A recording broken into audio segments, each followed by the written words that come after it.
बिस्मिल्लाहिर्रहमानिर्रहीम। अस्सलाम वालेकुम व्यूअर्स, आप देख रहे हैं डाइनिंग। और आज हम विटामिन सी की ताकत से भरपूर आमले का मजेदार सा सालन बना रहे हैं। ये खून की कमी पूरा करने के लिए भी बेस्ट है। रेसिपी पसंद आए तो चैनल को सब्सक्राइब कर दें।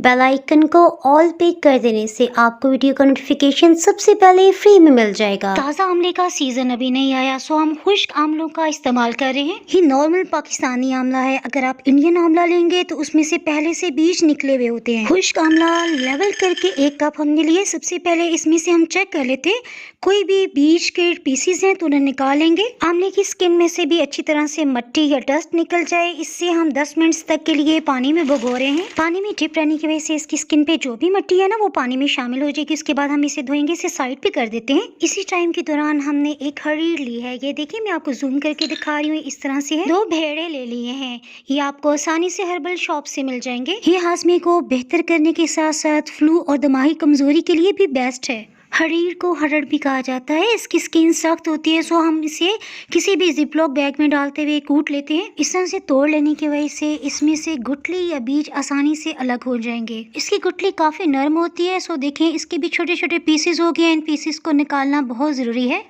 गुठली के पीसेस को अलग कर लेने के बाद अब हम भेड़े और हरीर के बड़े पीसेस को इसमें से चुन लेते हैं और जो बिल्कुल क्रश हो गया ना उन्हें हम फेंक देंगे। भेड़े और हरीर को भी आमले वाले बाउल में मिक्स कर लेने के बाद इसे हमने छान लिया है। दोबारा से हम इसमें पानी शामिल कर रहे हैं। इसे हाथों से अच्छी तरह उल्टाते पलटाते हुए हम धो रहे हैं। तकरीबन 2 से 3 बार धो लिया। यहाँ तक ये पानी बिल्कुल साफ आ गया।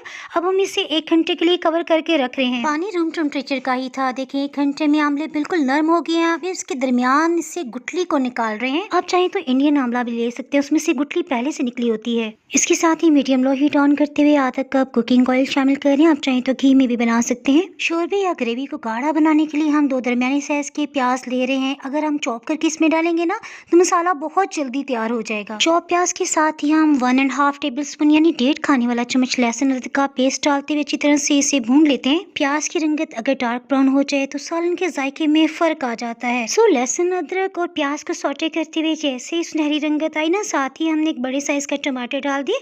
अगर आपके पास टमाटर बड़े साइज का नहीं है तो 2 दरमियाने टमाटर भी आप डाल सकते हैं। टमाटर शामिल कर लेने के बाद अब हम हीट को लो कर रहे हैं। साथ ही मुख्तलिफ स्पाइसेस शामिल करते हैं। नमक और लाल मिर्च पाउडर 1 चाय की चम्मच, हल्दी पाउडर 1/4 टीस्पून और अधकुटा खुश्क धनिया ये 1 खाने वाला चम्मच है। सभी को एक बार अच्छी तरह से मिक्सअप कर लेते हैं।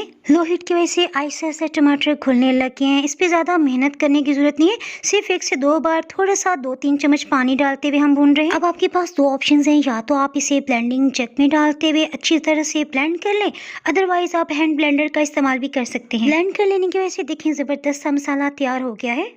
अब टाइम आ गया है हम इसमें आमले, हरीर और भेड़ों को शामिल कर दें।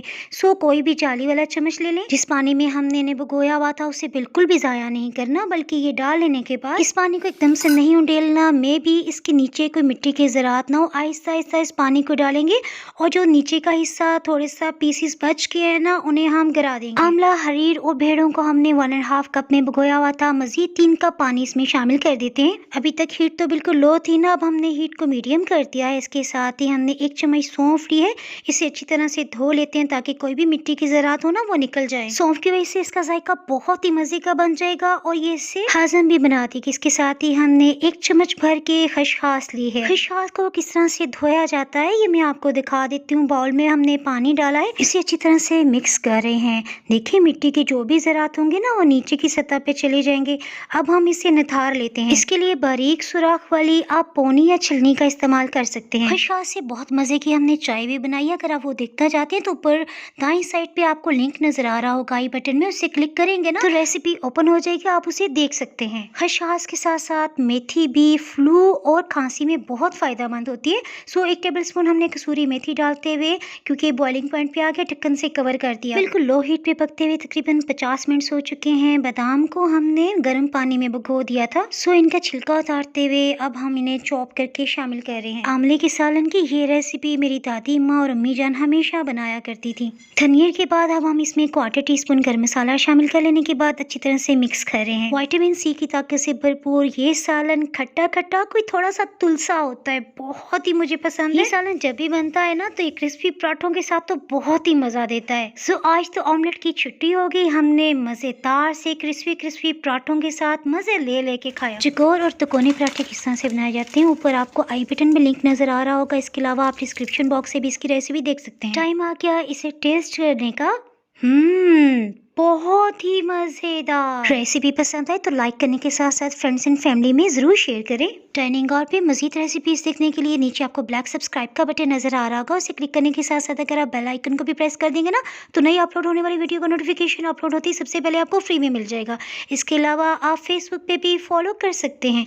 तो हम याद रखें, फिर मिलेंगे किसी मजेदार सी रेसिपी के साथ। उस वक्त तक के लिए अल्लाह हाफिज।